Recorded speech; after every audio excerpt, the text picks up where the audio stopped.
students, welcome to my channel Medical with Nursing Officer. Today's topic is chronic glomerulonephritis. So glomerulus आपको पता है क्या होता है ना, किडनी में होता है ऊपर स्ट्रक्चर नेफ्रॉन के पास. सो अभी हम उसको पढ़ेंगे क्रोनिक ग्लोमेरुलोनेफ्राइटिस क्या होता है. उससे पहले हमें एक्यूट ग्लोमेरुलोनेफ्राइटिस पता होना चाहिए. सो उसका वीडियो अपलोडेड है, आप उसको देख सकते हैं. उसका लिंक मैं आपको यहाँ आई बटन आएगा यहाँ पर दे दूँगी. ठीक है, आप उसको ज़रूर देखें, फिर आपको ये बहुत आसानी से समझ आ जाएगा. ठीक है, वीडियो में आगे बढ़ने से पहले चैनल को सब्सक्राइब जरूर कर ले अगर आपने अभी तक नहीं किया है. साथ ही लाइक करें और शेयर करें अपने फ्रेंड्स को. And make notes. ठीक है, if you are watching it, make notes for yourself. ठीक है, so that you can easily revise at the time of your exam, at the time of your test, at the time of whatever you are doing. चलते हैं introduction की तरफ. तो introduction क्या कहती है, ग्लोमेरुलोनेफ्राइटिस जो है ये एंड स्टेज है. ठीक है, जो क्रोनिक ग्लोमेरुलोनेफ्राइटिस होता है ना, ये एंड स्टेज होता है किसी भी टाइप के ग्लोमेरुलोनेफ्राइटिस का. मैनी ग्लोमेरुलोनेफ्राइटिस होती है, अलग अलग तरीके के होते हैं. तो उन सब का एंड स्टेज यही होता है. अब कौन कौन से टाइप्स होते हैं ना, ये आपको पढ़ने के लिए मेरा इससे पहले वाला वीडियो देखना होगा, एक्यूट वाला, जिसमें हमने नेफ्रोटिक सिंड्रोम और नेफ्राइटिक सिंड्रोम करा हुआ है. उसके अंदर हमने हर टाइप के ग्लोमेरुलोनेफ्राइटिस को कवर किया हुआ है. सो आप उसको ज़रूर देखिए. सो मैं आपको बता दूं कि इसमें क्या क्या इंक्लूड होता है. ठीक है, इसमें क्या क्या इंक्लूड होता है देखिए. क्रोनिक ग्लोमेरुलोनेफ्राइटिस में first is post streptococcal glomerulonephritis. इसकी वजह से होता है ये. मेम्ब्रेनो प्रोलिफरेटिव ग्लोमेरुलोनेफ्राइटिस, इसकी वजह से होता है. Rapidly progressive glomerulonephritis. ठीक है, rapidly progressive glomerulonephritis. Next is focal and segmental glomerulonephritis. चार तो हमने पढ़ ही लिए, फोकल एंड सेगमेंटल ग्लोमेरुलोनेफ्राइटिस. सो इन सब की वजह से जो है आपका क्रोनिक वाली कंडीशंस हो जाती है. रैपिडली हो गया, rapidly progressive glomerulonephritis, post streptococcal glomerulonephritis, membrano proliferative glomerulonephritis और focal and segmental glomerulonephritis. So इनकी वजह से क्रोनिक ग्लोमेरुलोनेफ्राइटिस वाली कंडीशन होती है पेशेंट को. सो अभी जो मैंने टाइप की आपकी बात करी ना कि बहुत सारे ग्लोमेरुलोनेफ्राइटिस मिल करके क्रोनिक वाली कॉज करते हैं, वो सब यही है. इसके साथ कुछ अदर्स भी इंक्लूड होते हैं, कुछ और भी होते हैं. तो बट अभी के लिए आप ये चार नाम ही याद रखें. ठीक है, दीज आर इम्पॉर्टेंट. नेक्स्ट हम बात करेंगे कि क्लिनिकल मैनिफेस्टेशंस की. सो क्लिनिकल मैनिफेस्टेशन क्या होगा, एक तो पेशेंट को प्रोटीन यूरिया होगा, मीन्स जो यूरिन होगा ना उसमें प्रोटीन का अमाउंट ज़्यादा होगा. Increase protein in urine, urine में प्रोटीन का अमाउंट होगा. हाइपरटेंशन तो आपको पता ही है, इंक्रीजिंग बीपी, फोमी यूरिन होगा, एब्डोमिनल पेन होगा, एपिस्टेक्सिस होगा. एपिस्टेक्सिस क्या होता है नहीं पता तो मैं बता देती हूँ, नोज ब्लीडिंग. जिसको पता था वेरी गुड, यानी कि आप इंटेलिजेंट है, आप पढ़ते हैं. चलिए, एपिस्टेक्सिस होता है bleeding. Jokes apart, epistaxis means bleeding.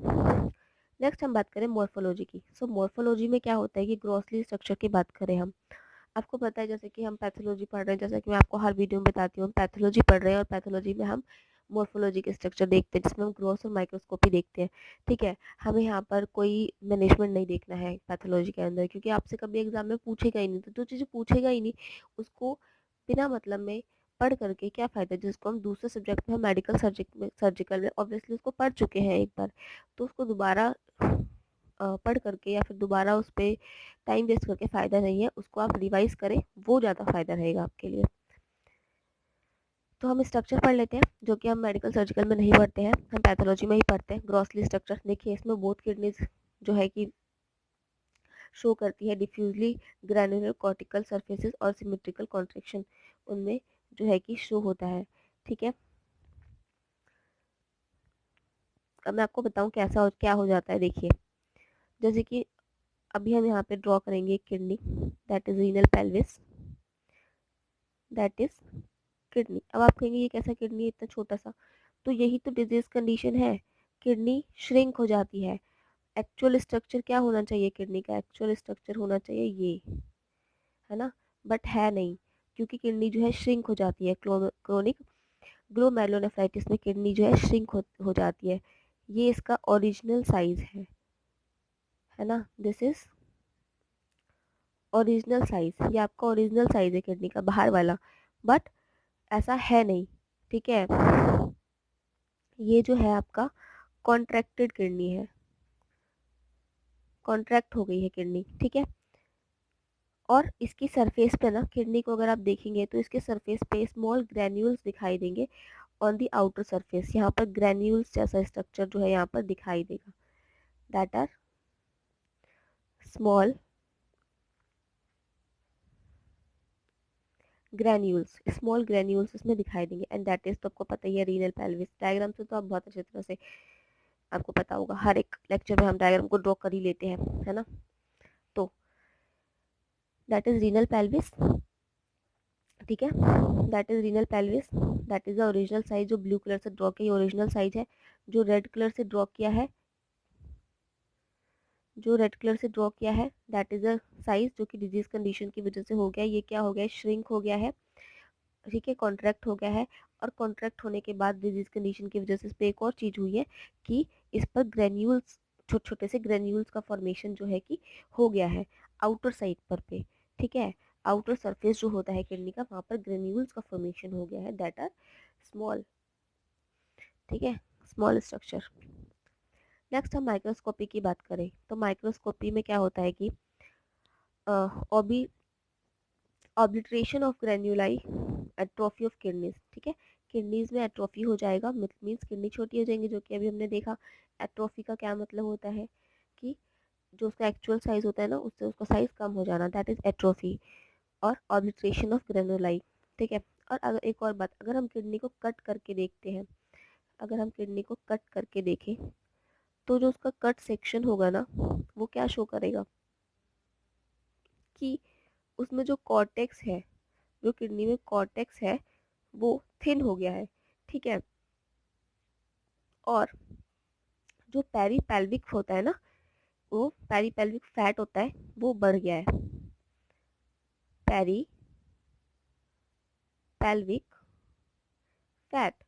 सो क्या शो होगा कट सेक्शन करके देखने पे कि जो कॉर्टेक्स है वो थिन हो गया है और पेरिपेल्विक फैट इंक्रीज हो गया है, ठीक है। और जो कैप्सूल है ना, the capsule is difficult to remove because of adhesion. जो कैप्सूल है वो उसे चिपक गया है और वो उसको रिमूव नहीं कर पाएंगे हम, उसको कैप्सूल जो होता है उसको इजीली रिमूव नहीं कर पाएंगे, बहुत डिफिकल्टी होगी उसको स्टडी करते वक्त। सो ये शो करता है कि क्रोनिक ग्लोमेरुलोनेफ्राइटिस वाली कंडीशन है, ठीक है। कट सेक्शन करने पर आपको दिखेगा कि थिन हो गया है कॉर्टेक्स, पेरिफेरल जो पेरिपेल्विक फैट है वो इंक्रीज हो गया है। सो कॉम्प्लिकेशंस क्या क्या हो सकती है, कॉम्प्लिकेशन में ARF हो सकता है, that is acute renal failure हो सकता है, CRF हो सकता है, क्रोनिक रीनल फेलियर हो सकता है, क्रोनिक UTI हो सकता है, means urinary tract infection, pulmonary oedema हो सकता है, इसके साथ साथ हाइपरटेंशन हो सकता है, पल्मोनरी एडिमा हो सकता है, इसके साथ साथ हाइपरटेंशन हो सकता है। So this is all about the chronic glomerulonephritis. और फटाफट से एक बार इसके कॉजेस तो हमने देख ही लिए, ठीक है।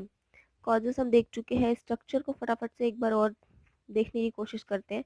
देखिए जो आपने कॉजेस पढ़े वो है, कॉजेस तो है कि बहुत सारे जो नेफ्राइटिस है, ग्लोमेरुलोनेफ्राइटिस है, वो मिलकर के इसको बनाते हैं। सो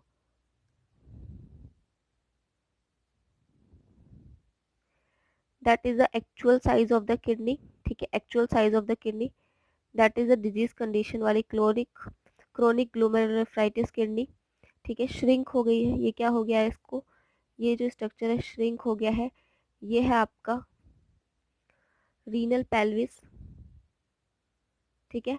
और यहाँ पर आपको नोड्यूल्स का नोड्यूल्स नहीं, आउटर सरफेस पर ग्रेन्यूल्स का फॉर्मेशन देखने को मिलेगा, ग्रेन्यूल्स का फॉर्मेशन देखने को मिलेगा जो कि स्मॉल हो गए इन द साइज, ठीक है। That is the original size of the kidney. ये जो साइज है ना, ये वाला, ये है आपका original size of the kidney, ये था, बट ये श्रिंक होकर के ये ऐसा हो गया है, ठीक है। देखिए कलर कर देते हैं, ये जो है ये श्रिंक होने के बाद ये किडनी ऐसी हो गई है। ओरिजिनल साइज इसका ये बाहर वाला था पहले, पहले जो है ये किडनी इतनी बड़ी थी, अब वो श्रिंक हो गई है, एट्रोफी हो गया। So this was all about the chronic glomerulonephritis. I hope आपको लेक्चर समझ आया होगा। कंप्लीट देखने के लिए बहुत बहुत थैंक यू, और make proper notes for yourself. Kindly follow me on Instagram so that कि आपको अपडेट्स मिल जाए। उसके साथ साथ आप मुझे जो है कि कमेंट सेक्शन में बताएं कि आपको क्या समझ आ रहा है, क्या नहीं आ रहा है। इसके साथ आप चैनल को सब्सक्राइब जरूर करें और शेयर करें अपने फ्रेंड्स के साथ। थैंक यू, पढ़ते रहिए।